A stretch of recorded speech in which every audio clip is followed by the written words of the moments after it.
Think you're skilled? Think again.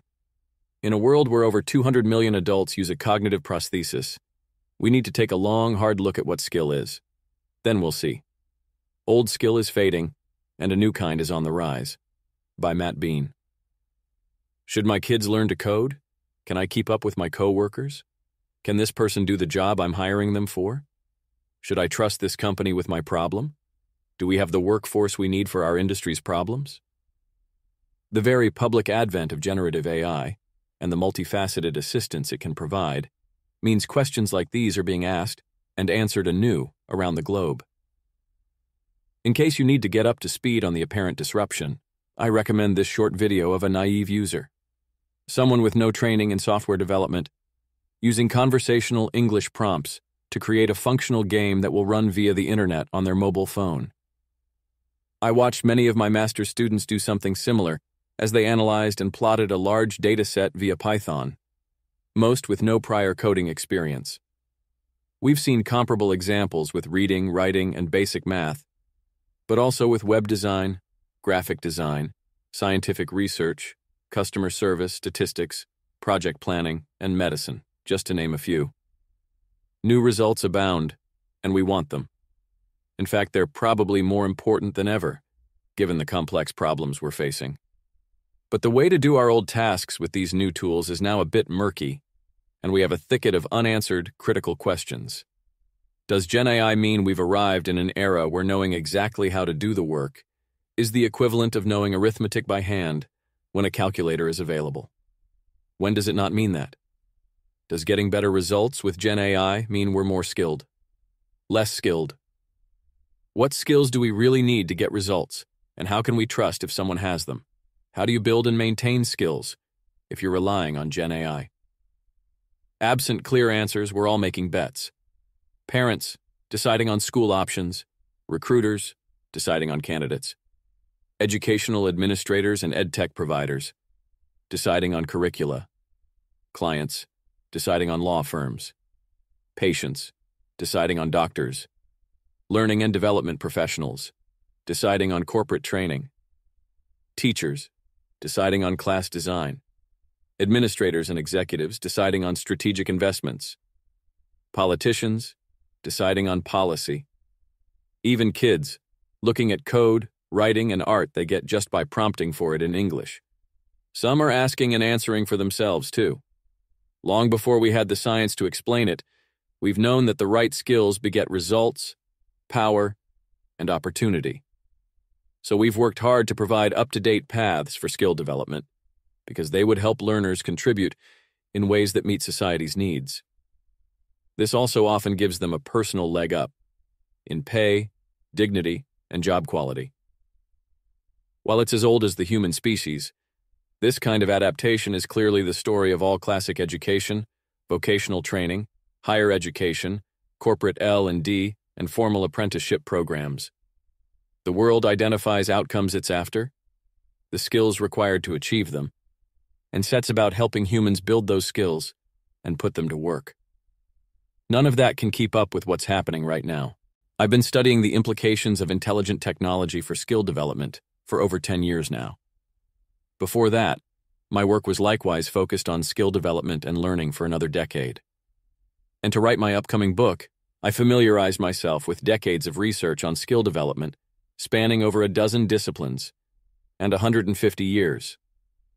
Based on all that, I can confidently say the skills target is moving and changing at unprecedented speed. And we're not ready for it. We've got to rethink skill right away, or many of our bets are going to turn up losers. Skill at the jagged frontier. Let me ground this all out by referring to the now deservedly well-known Jagged Frontier paper. The findings here are, objectively, bananas. Consultants were more productive and did better quality work by wide margins when using Gen AI. And those below the average skills distribution improved their performance 2.5 times as much as those with above average skill. If measured by results, all of these consultants got better. But the worst ones saw the biggest boost. Important to note that a wonderful asterisk study of Kenyan entrepreneurs showed the opposite effect. Some have claimed this means those consultants are, by definition, more skilled. Skill is that which allows you to get results, and users' results are better. Therefore, they have more skill. QED. Ethan Mollick and I had an interesting and informative conversation about this issue and the Jagged Frontier paper on Twitter, where he started out with this view. And it definitely has some truth to it. But not enough for games with consequences. Yet have no doubt, people are using this logic to apply and select for jobs or work gigs, make decisions about reskilling their workforce and training budgets, and predict the socioeconomic impact of Gen AI. There are at least 4 serious problems with this line of thinking.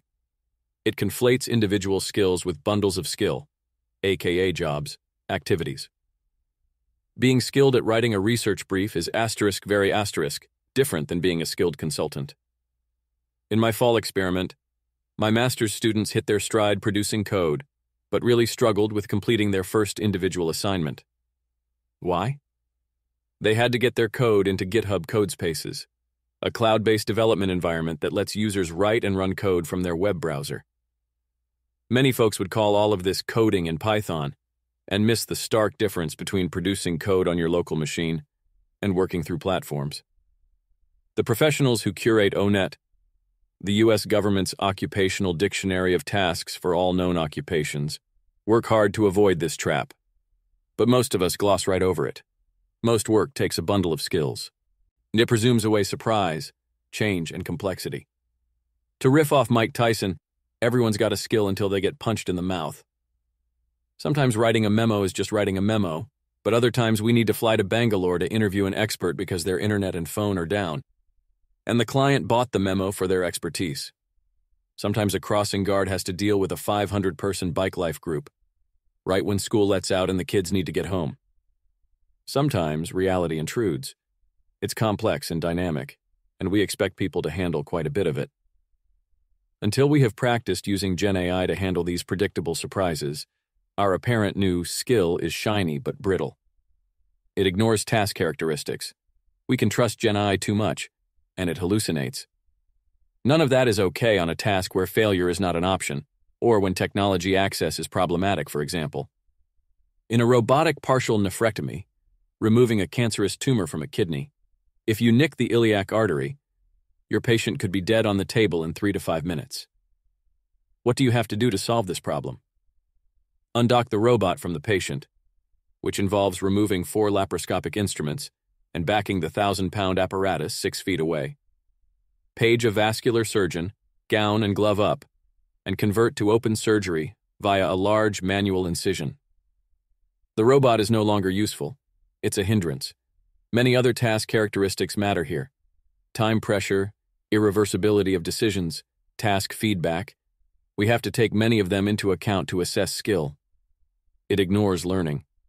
Hard to say Gen AI boosts our skill if our results get better, but our broader abilities stagnate or decay through use.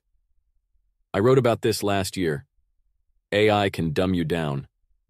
Not because you get worse at the thing you're doing, because you get better at it.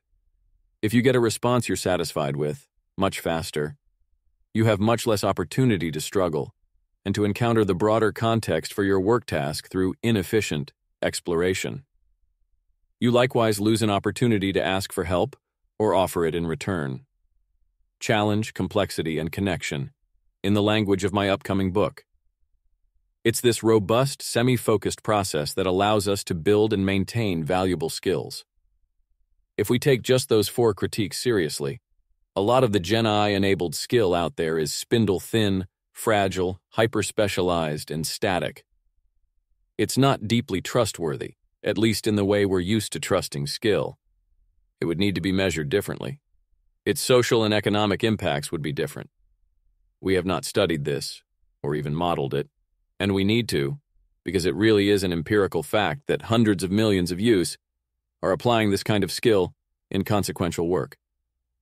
The new wave of skill, interactional expertise. To put this to the side, however, I think this flood of new talent into the marketplace highlights a kind of skill that has always been with us, but will matter much more in the days, months, and years ahead. A master's student of mine unwittingly and cynically highlighted it when she said, "I don't think this qualifies me to work at a software company. but I guess I could gaslight them into employing me. She was referring to the software development skill she'd acquired through the quarter-long, intensive experience her class had just been through.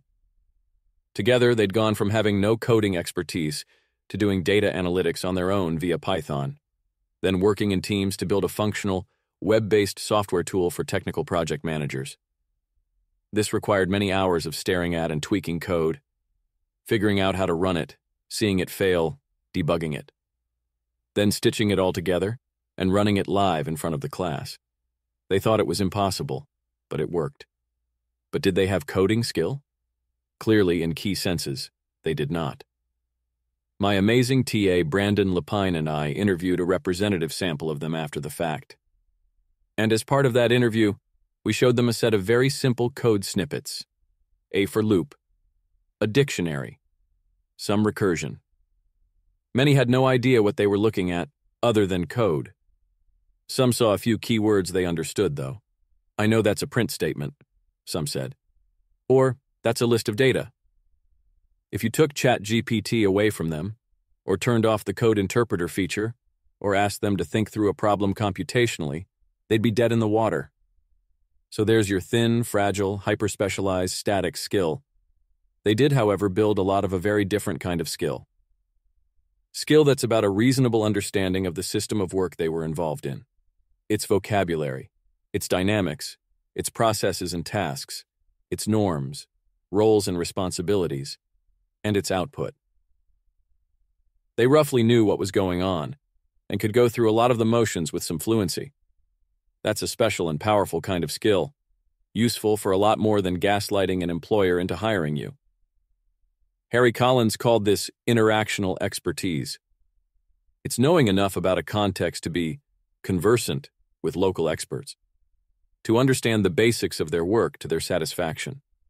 This allows outsiders to plausibly interact with insiders. Interactional expertise is what allows managers, journalists, and organizational ethnographers like me to do our jobs. It enables interdisciplinary collaboration and peer review. It lets the public engage with complex issues. It is literally the grease for the cogs of society, science, and commerce.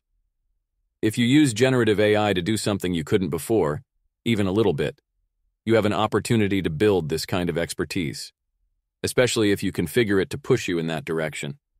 Here's my updated first pass how-to on that. You'll be in a position to build better, more productive relationships with experts outside your areas of solid skill, and to identify places you'd like to go in your skills journey. But the benefits of interactional expertise are about to mushroom, Oppenheimer style. Skill is dead, long live skill. David Autor, one of my intellectual heroes, an economist at MIT, recently wrote a marvelous piece for Nomi, an NBAR, tantalizingly titled, How AI Could Actually Help Rebuild the Middle Class. It's a asterisk must asterisk read, full stop. TLDR, however, our society has concentrated wealth and power in the hands of those who can make expert decisions, and generative AI could break all that in fruitful ways for the middle class. In David's words, the Gen AI will soon have will likely support and supplement judgment, thus enabling a larger set of non-elite workers to engage in high-stakes decision-making. It would simultaneously temper the monopoly power that doctors hold over medical care, lawyers over document production, software engineers over computer code, professors over undergraduate education, etc. Sounds incredible, but it's quite plausible. If hard sci-fi had an equivalent in labor economics, this would be it. Lots of social science predicts elite experts won't go quietly into the good night. But in certain senses, if these systems get really good, we should expect them to have no choice. Urgent medical care in rural areas, legal help in impoverished ones, technical tutoring and design help for kids with no nearby instructors. Against all the research on sociology of work and organizing, occupations, occupational jurisdiction, and so on, it's going to happen, at least in pockets. But to take advantage of this newly available, nearly free elite judgment, users will need, you guessed it, interactional expertise. You have to know roughly the game you're playing, at least a few moves deep, to put forward a cogent request to your elite expert in a box. You have to express your problem in terms that would allow it to make a precise judgment. Sure, it will ask clarifying questions to try to help you, but if you have interactional expertise in a given domain, you'll be able to get great results much faster. That will in part be because you'll be able to convey the output to real people in the real world as you try to get value from them. You'll have to explain, convince, enroll, rebut, modify, learn. If you're only thin, fragile, hyper-specialized, and static, you're toast. Interactional expertise is the new meta skill that you'll need to program GPT-4+ level systems in ways that loosen the chokehold of elite experts on the economy and your life. Not that many of those experts want to have their hands around your metaphorical neck. Mind you, doctors, lawyers, plumbers, teachers. They're all super stressed and are well aware they can't help enough people fast enough. I think in part that's why we'll see some surprising movement on this front. The benefit to otherwise underserved people will be too significant, too quickly. Even if our prior social structures and ways of working remain intact, even if elite expert judgment still wins the day, interactional expertise will afford the rest of us a great deal more agency in our work and lives. Being a conversant generalist is the new super skill, and if you use it right, Gen AI can help you develop it faster than ever before.